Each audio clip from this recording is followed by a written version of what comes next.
Protein என்றது நம் கண் முன்னாடி வரக்கூடிய தானியங்களில் ஒன்று பச்சை பயிறு. பாசிப்பருப்பு அல்லது சிறுபருப்பு என்று சொல்லக்கூடிய இந்த பயிரில் vitamin A, B, E, magnesium, calcium, இரும்பு சத்தின் ஏகப்பட்ட சத்துக்கள் அடங்கியுள்ளது.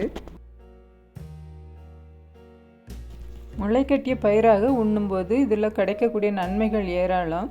அமினோ அமிலங்கள், பாலிஃபினால்கள் இருக்கிறதால புற்றுநோய் செல்கள் அபாயத்தை தடுக்குது. உயர் இரத்த அழுத்த பிரச்சனையை தீர்க்குது. வயிறு தொடர்பான பிரச்சனைகளையும் இது தீர்க்குது. நோய் எதிர்ப்பு சக்தியை அதிகரிக்கக்கூடியது.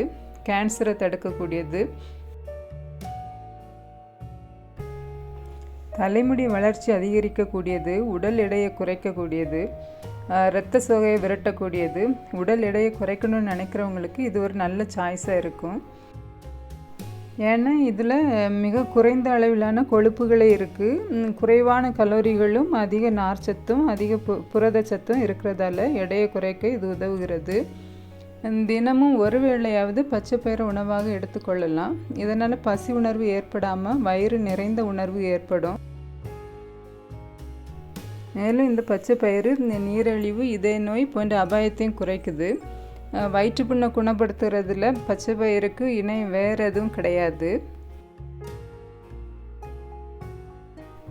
அல்சர் உள்ளவங்க தவறாமல் இதை எடுத்துக்கலாம். அதே மாதிரி இரத்த சோகை உள்ளவங்களும் உணவில் இதை அடிக்கடி சாப்பிட்டு வர வேண்டும். குறிப்பாக பெண்கள் பலருக்கு இரத்த சோகை ஏற்படும். மாதவிடாய் நேரங்களில் அதிக இரத்தப்போக்கு ஏற்பட்டு உடல் பலவீனம் அடையும். இந்த மாதிரி இருக்கிறவங்களுக்கெல்லாம் இது வரப்பிரசாதம் அப்படின்னே சொல்லலாம்.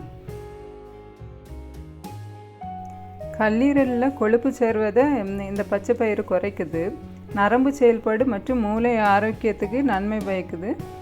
பச்சை பயிரை அடிக்கடி சாப்பிட்டு வந்தாலே பல நன்மைகளை நாம் பெறலாம். இந்த வீடியோவை பார்த்ததுக்கு நன்றி.